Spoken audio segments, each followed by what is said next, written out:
नमस्ते दोस्तों। तो कैसे हैं आप सब? होप करता हूँ बढ़िया ही होंगे। स्वागत है आपका कोड स्मोकर्स के zero to hero JavaScript series के एक नए एपिसोड में। आज हम सीखने वाले हैं एक बहुत इंपॉर्टेंट टॉपिक, जो कि है हमारा एरर हैंडलिंग। आप जब कभी कभी कोड लिखते होंगे तो आपके में कभी कभी कहीं पे एरर आ जाती होगी, तो आप सोच रहे थे कि अब क्या करें। जैसे अगर आपकी कोड में कुछ एरर आ गई तो आप सोचते होंगे कि अब हम करें क्या। तो दोस्तों, जावास्क्रिप्ट में इसका एक सॉल्यूशन है, जिसे हम कहते हैं ट्राई, कैच एंड फाइनल। चलिए स्टेप बाय स्टेप इसको समझते हैं। सबसे पहले आता है कि एरर हैंडलिंग क्यों। हम हमारे कोड को चेंज करके उसको डायरेक्ट उसको सही भी कर सकते हैं, लेकिन जब भी हम जावास्क्रिप्ट लिखते हैं तो कभी कभी ना कभी ऐसे सिचुएशन आते हैं जहाँ कोड गलती से टूट जाता है। एग्जाम्पल के लिए हम इधर पे नई फाइल बनाते हैं, एरर डॉट जेएस के नाम से। जैसे हम इधर पे लिखते हैं directly console dot log, console dot log, और हमने डायरेक्ट लिख दिया जैसे कि इधर पे स्टार्ट। और इसके बाद हम इधर पे लिख देते हैं लेट एक्स प्लस वाई, या फिर लिखते हैं इसकी जगह एक्स इक्वल्स वाई प्लस 5। और यहाँ पे हमारा y जो है अभी हमने कुछ डिफाइन नहीं किया है इसको, तो जब हम इसको रन करेंगे हमारे टर्मिनल पे, जब इसमें एक एरर आएगी कि हमारा जो है y जो कि हमारा डिफाइंड नहीं है। इसको सेव करके हम एक बार टर्मिनल पे रन कर लेते हैं। इसको अभी हम अपने टर्मिनल पे कनेक्ट करते हैं, इसको हटा देते हैं यहाँ से। टर्मिनल अभी कनेक्ट हो रहा है। जब तक ये कनेक्ट हो रहा है, जब तक अगर आपने हमारे चैनल कोड स्मोकर्स को सब्सक्राइब नहीं किया हो तो प्लीज़ सब्सक्राइब कर दीजिए, क्योंकि अभी हमारी जावास्क्रिप्ट की सीरीज चल रही है, JavaScript zero to hero. JavaScript जब हमारी कंप्लीट हो जाएगी उसके बाद हम एचटीएमएल पर वापस आएंगे, जिसमें हम स्टाइलिंग को लेके जो सीएसएस है हम उसको पूरा का पूरा कंप्लीट करेंगे। इसमें लिखते हैं हम नोड, और इसमें लिखते हैं एरर डॉट जेएस। इसमें देखो यहाँ पे आया है वाई इज नॉट डिफाइंड।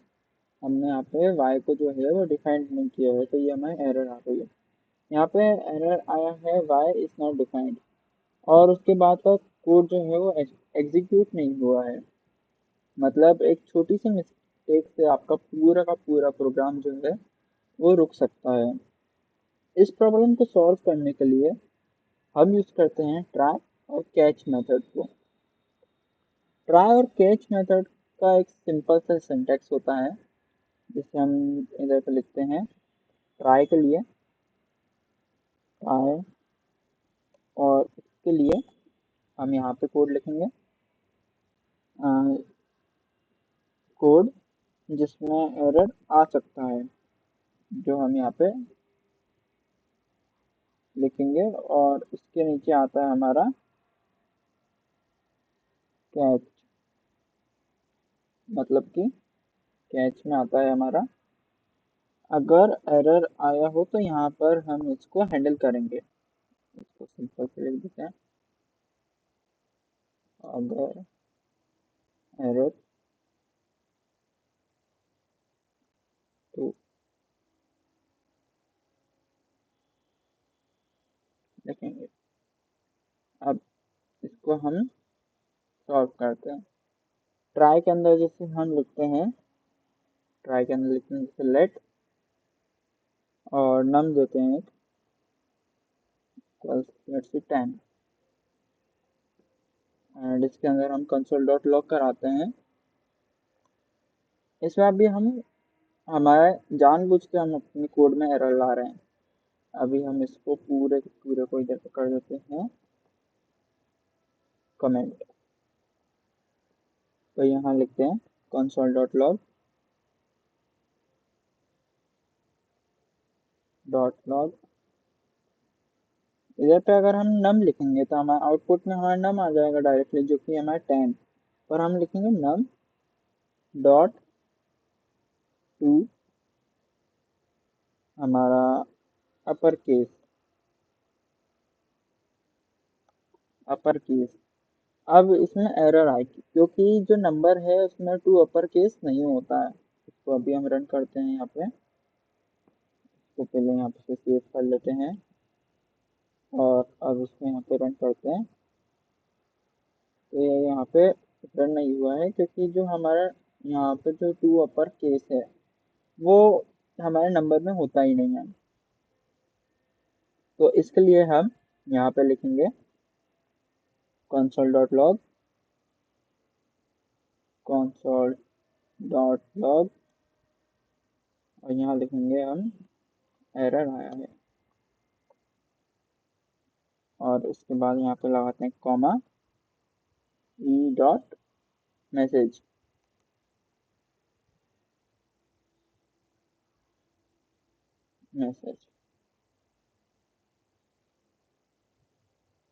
और अब इसको हम यहाँ से सेव करके अब रन करते हैं। तो देख सकते हैं यहाँ पे एरर आया है, num dot to upper case is not defined. इससे हमारा जो कैच है हमें पता चल गया है कि ये जो हमने ट्राई में जो कोड लिखा है इसमें हमारा एरर कहाँ पे आया है। यहाँ पे प्रोग्राम रुकेगा नहीं बिल्कुल भी। अगर हमारा ऊपर के कोड में थोड़ा सा भी एरर होगा तो भी जो हमारा नीचे का कोड है वो एग्जीक्यूट होगा। यहाँ से हमने जो कैच यहाँ पे लिख दिया है इसकी वजह से जो हमारा नीचे का कोड है वो अभी एग्जीक्यूट हो चुका है, जो कि आपने यहाँ पे कंसोल डॉट लॉग दिख रहा होगा आपको। यहाँ पे एरर आया है जो कि हमने यहाँ पे लिखा है, और यहाँ पे लिखा है एरर डॉट मैसेज, जो कि हमारा ये मैसेज है। अगर आपको आपका कहीं पे एरर दिख नहीं रहा हो कि किस चीज़ में एरर आया है, कभी कभार आता है syntax error in 64th line, भले इसमें 64th लाइन होती भी नहीं है। तो इसके लिए हम यहाँ पे कैच का यूज़ करते हैं कि हमारे जहाँ पे भी एरर होगा वो हम उसको इजीली फाइंड कर सके कि हम किस चीज़ में हमने गलती करी है। और एक इम्पोर्टेंट चीज़ है इसमें होता है फाइनल ब्लॉक।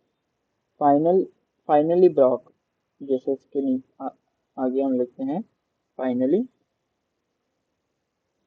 फाइनली, और इसमें लिखते हैं हम console.log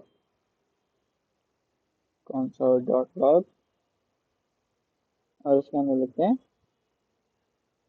जो हमारा जो ये फाइनली रहता है ये हमारा कोड हमेशा एग्जीक्यूट होता है। मतलब कि अगर आपके ऊपर एरर आ रही हो या नहीं आ रही हो तब तक आपका ये जो फाइनली ब्लॉक है यहाँ पे एग्जीक्यूट होगा। ये देख सकते हैं फाइनल ब्लॉक हमेशा एग्जीक्यूट होगा।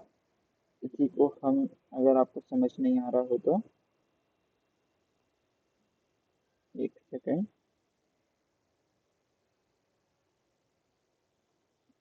हाँ, अब इसको विंडोज पे खोलना होगा। यहाँ पे लिख देते हैं इसकी जगह फाइनली कोड यहाँ रन हुआ है। अब इसको सेव करके अब रन करते हैं। तो देख सकते हैं फाइनली कोड हमारा यहाँ रन हुआ है, भले ही हमारे ट्राई में ऊपर कोई भी एरर हो। एरर कैच जो रहता है वो हमारा कस्टम एरर्स बनाता है, जो हमारे जैसे कि ये हो गया, हमने यहाँ पे लिखा था एरर आया है num dot to upper case is not a function. फिर उसके बाद फाइनल ब्लॉक आपका हमेशा एग्जीक्यूट होता है, मतलब हमेशा चलता है। मतलब फाइनली ब्लॉक का काम है क्लीन अप ऑपरेशन करना, जैसे फाइल चूज करना, डेटाबेस डिस्कनेक्ट करना, या कोई भी इम्पोर्टेंट काम हो जो हमेशा चालू रहना चाहिए। अब एक आते हैं हम रियल लाइफ एग्जांपल के ऊपर।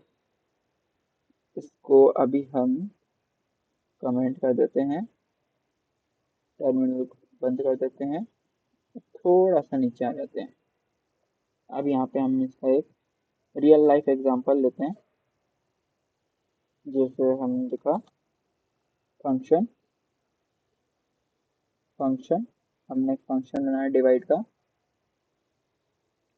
जिसमें हमारे दो वेरिएबल्स हैं ए कॉमा बी,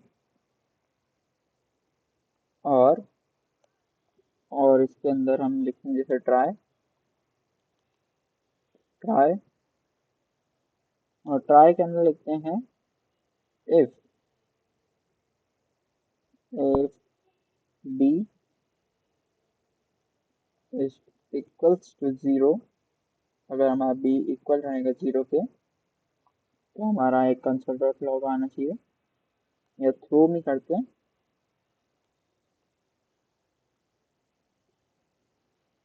तो न्यू एरर और can not divide by zero.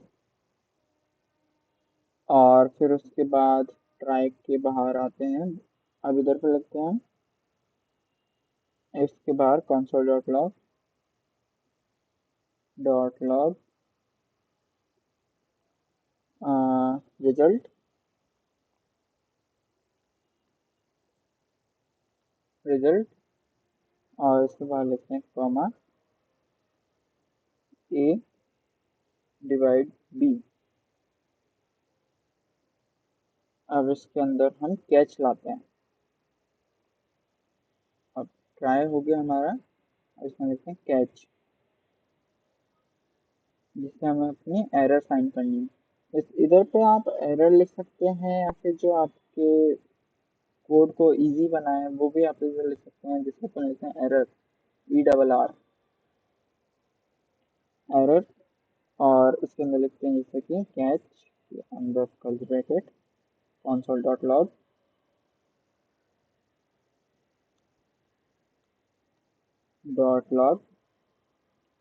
इसमें लाते हैं एरर, और वही एरर मैसेज, और इसके बाहर हम लाते हैं finally finally console.log,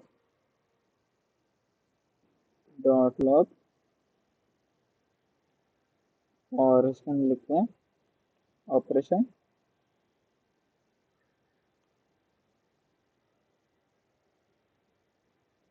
operation finish.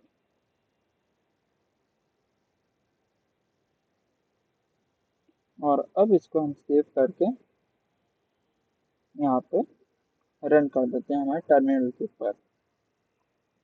हमने यहाँ पे रन किया, देख सकते हैं एरर आया है। एक सेकंड, ये शायद सेव नहीं हुआ है, वापस इसको एक बार रन करते हैं। अब ये रन नहीं हो रहा, पता नहीं क्यों।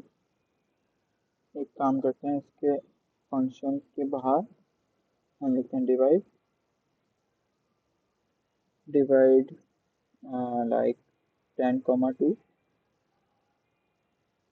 जिससे हमारा रिजल्ट आएगा 5, और इक्वल करते हैं डिवाइड 10,0। अब इसको रन करते हैं। अब आप यहाँ पे देख सकते हैं रिजल्ट आया है 5, ऑपरेशन फिनिश्ड। अभी जो हमारा फर्स्ट वाला डिवाइड है, उसके लिए सिर्फ और सिर्फ ये फर्स्ट वाले के लिए अभी हुआ है ऑपरेशन फिनिश्ड, पर जो हमारा सेकंड वाला है उसके लिए एरर आई है, can not divisible by zero, जो कि ये है, और उसके बाद आया है ऑपरेशन फिनिश, मतलब कि हमारा ऑपरेशन फिनिश हो चुका है। इसके अलावा हम यहाँ पे लिखते हैं जैसे डिवाइड डिवाइड 10,5, इसमें हमारा रिजल्ट में 2 आएगा, एक जगह पे 5 आएगा, एक जगह पे 2 आएगा। ये देख सकते हैं आप लोग यहाँ पे, एक जगह पे रिजल्ट में 2 आया है, एक जगह रिजल्ट में 5 आया है। और बाकी जो हमारे जहाँ पे 0 था, वहाँ पे हमारे एरर आ गई है कि can not divide by zero. इस एग्जाम्पल से इस एग्जाम्पल में हमें मैन्युअली एक एरर थ्रो किया है, जिसे हमने लिखा है थ्रो न्यू एरर करके, जो कि हमने यहाँ पे फंक्शन बनाया है थ्रो न्यू एरर, जो कि ये रहा। अगर ऐसा होता है तो हमको ऐसा इसका आउटपुट देता है, मतलब कि थ्रो न्यू एरर, मतलब इसको नया एरर दो। इससे हमें अपने खुद के कस्टम एरर मैसेज बनाना सीखते हैं, जैसे हमने डीबगिंग और यूजर एक्सपीरियंस एक्सपीरियंस दोनों को इम्प्रूव होता है। इस क्लास में हमने सीखा कि हम किसी भी एरर को इजीली फाइंड कैसे कर सकते हैं, उसको ट्राई कैसे कर सकते हैं, उसके बाद उसमें कैच कैसे कर सकते हैं, फाइनली जो हमारा कोड का आउटपुट है वो हमें कैसे ला सकते हैं। ट्राई जो है उसमें वो सिर्फ एक बार एग्जीक्यूट होता है, कैच हमारा एरर को फाइंड करता है और फाइनली हमारा हमेशा रन होता रहता है। तो दोस्तों इस वीडियो में हमने सीखा ट्राई, कैच और फाइनली को यूज़ करना एरर को हैंडल करने के लिए। अब आप अब आप आपके प्रोग्राम्स में एरर की वजह से रुकेंगे नहीं, बल्कि इन चीज़ों को यूज़ करके आप आपके एरर्स को पता कर सकते हैं। अगले एपिसोड में हम जावास्क्रिप्ट के एक और अलग कॉन्सेप्ट के बारे में पढ़ेंगे। तब तक के लिए लाइक, शेयर और सब्सक्राइब करना मत भूलना। मिलते हैं नेक्स्ट वीडियो में कोड स्नूपर्स के साथ। Keep coding, keep growing. Thanks for watching.